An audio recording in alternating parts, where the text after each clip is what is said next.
Alright guys, I am back with my review of this week's TNA IMPACT Wrestling for December 13th, 2012. And I thought this was a decent show, nothing really spectacular here, but this one was okay. It starts off with Bobby Roode. He comes out, he's pissed off that the Aces didn't follow through with their deal, so he calls them out because he wants answers.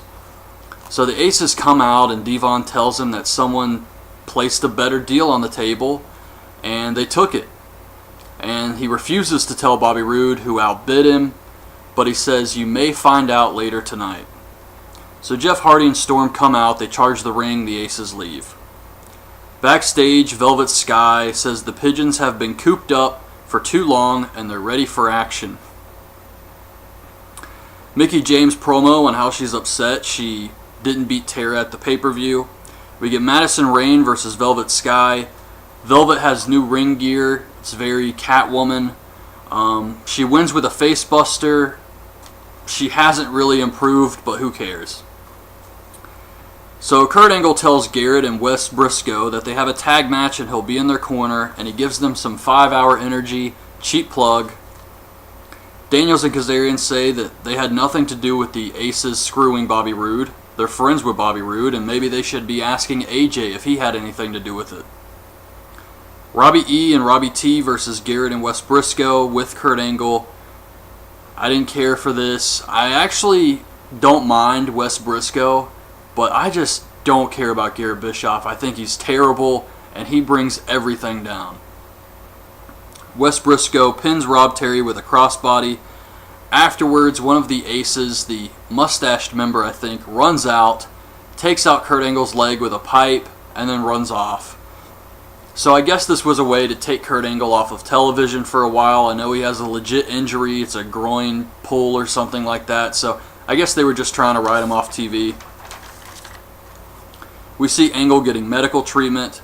And we see a video of Joseph Park training in OVW. This was awesome. He shows up. He's talking about his rental car getting mixed up.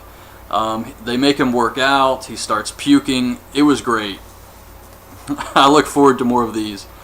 Tara and Jesse go to see Brooke. Tara wants to pick her own opponent for Championship Thursday. Brooke puts her down. And Tara says her boyfriend's going to get it later because it's going to be Jesse versus Bully Ray. Another vignette for January 3rd.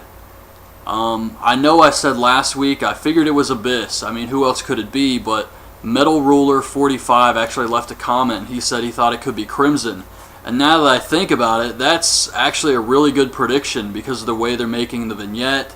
It's red and black, and it's talking about paved with blood and all that stuff. I could see Crimson coming back as a monster heel. I think that's a great prediction. Kenny King promo, he says the RVD match was a dream match. He lost, but he learns from his mistakes. Hardy and Storm versus Doc and the mustached member of the Aces. They work over Hardy forever in this match.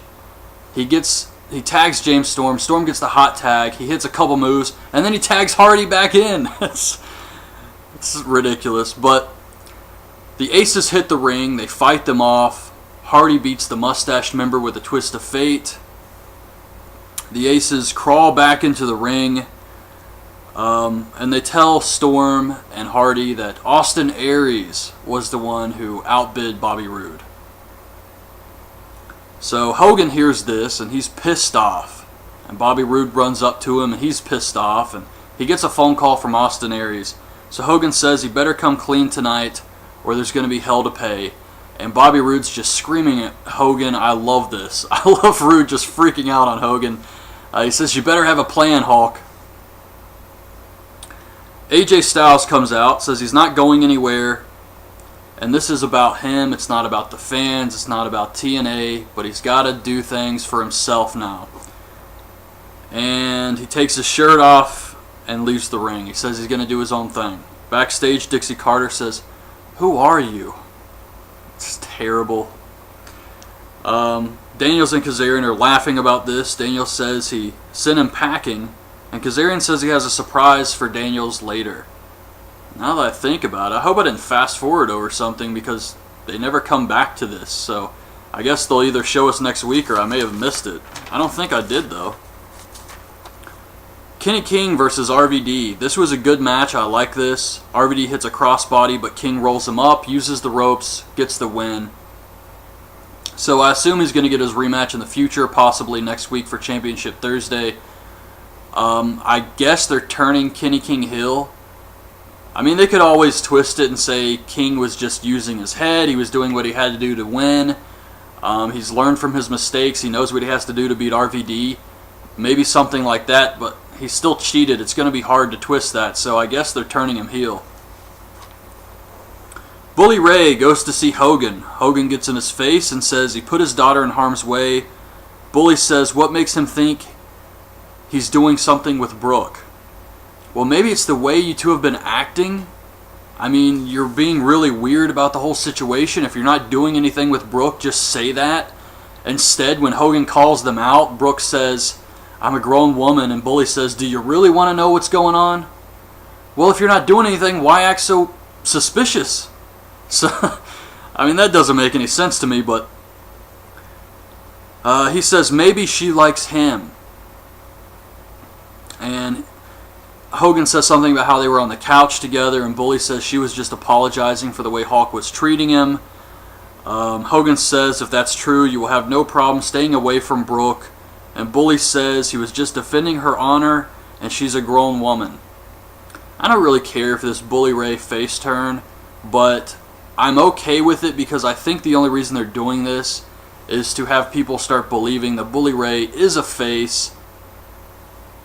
He's on the up and up, and then when he joins the Aces, it'll be a big surprise. I think that's the only reason they're doing this stuff, having him work with Hogan, tag with Sting, protect Brooke. All of this crap is just so the fans start to buy into Bully Ray as a face, and then when he joins the Aces, joins back up with Devon, it's a surprise. So that's what I think's going on here.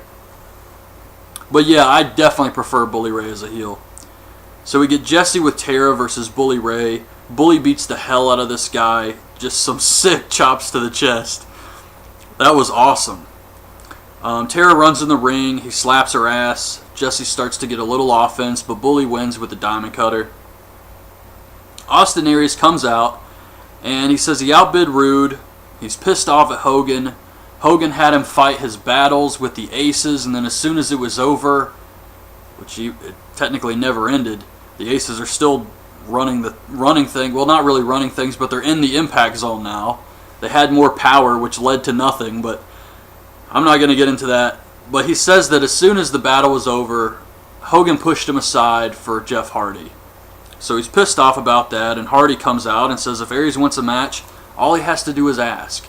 And Hardy wants to do Hardy versus Aries 3 next week on Championship Thursday. The fans are cheering. Aries says he doesn't care what the fans want. He does what he wants. Hardy attacks him, hits the twist of fate, goes for the swanton. Austin Aries escapes and leaves the ring. So I guess that's what we're going to get next week. That was the end of this show. I guess next week on Impact they'll probably do Aries versus Hardy. Have Bully Ray mess up the match for Aries again. And, I mean, they have to do something with this Bully Ray, Brooke Hogan angle, and I'm not really sure where they're going to go with that. So I assume they're going to keep Austin Aries involved. So Aries versus Hardy, maybe they have Bully Ray screw Aries out of the match. Something like that. I have no idea what they're going to do with this Bobby Roode Aces and Eights thing. I was actually thinking maybe Bobby Roode's plan at the pay-per-view was the Aces just stand there. And if Hardy beats him, he can blame it on them and then get a rematch. And that was what he was paying them for. I know, that's a crazy theory right there. But I thought maybe something like that until they brought out this whole Austin Aries outbid him thing. So now I'm not really sure what they're going to do with this Bobby Roode. But I do think they're still going to build up this Team TNA where the heels are working with the faces. Bobby Roode is only working with the faces because it's going to help him in the long run to get rid of the Aces. And then at Lockdown, they'll have a lethal lockdown match with Team TNA versus the Aces and Eights. I think that's the big payoff to this entire feud. But we'll see what happens with that. All I know is the Aces lost again this week. They look like crap trying to get back in that ring. That was terrible. Oh, man. So Hardy and Storm beat the Aces. yet again. And then after they win the match, the Aces are trying to crawl in there and they fight them off.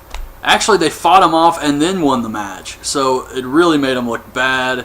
Vice President looked out of shape. It was just... It didn't look good for the Aces. A bad night for the Aces and Eights. But what's new? So anyways, that was my review of this week's TNA Impact Wrestling. Hope you guys liked the video. Leave your thoughts on this week's show in the comments. And thanks for watching. Bye. I didn't care for this. I actually don't mind Wes Briscoe, but I just don't care about Garrett Bischoff. I think he's terrible, and he brings everything down. Wes Briscoe pins Rob Terry with a crossbody.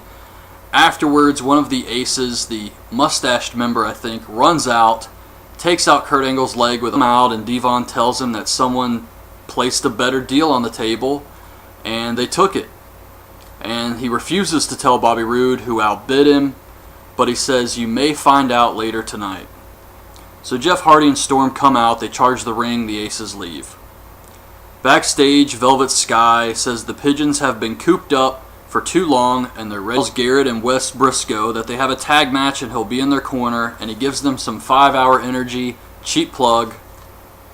Daniels and Kazarian say that they had nothing to do with the Aces screwing Bobby Roode. They're friends with Bobby Roode, and maybe they should be asking AJ if he had anything to do with it. Robbie E and Robbie T versus Garrett and Wes Briscoe with Kurt Angle. Alright guys, I am back with my review of this week's TNA Impact Wrestling for December 13th, 2012. And I thought this was a decent show, nothing really spectacular here, but this one was okay. It starts off with Bobby Roode. He comes out, he's pissed off that the Aces didn't follow through with their deal. So he calls them out because he wants answers. So the Aces come ready for action. Mickie James promo on how she's upset she didn't beat Tara at the pay-per-view. We get Madison Rayne versus Velvet Sky. Velvet has new ring gear. It's very Catwoman. She wins with a face buster. She hasn't really improved, but who cares? So Kurt Angle tells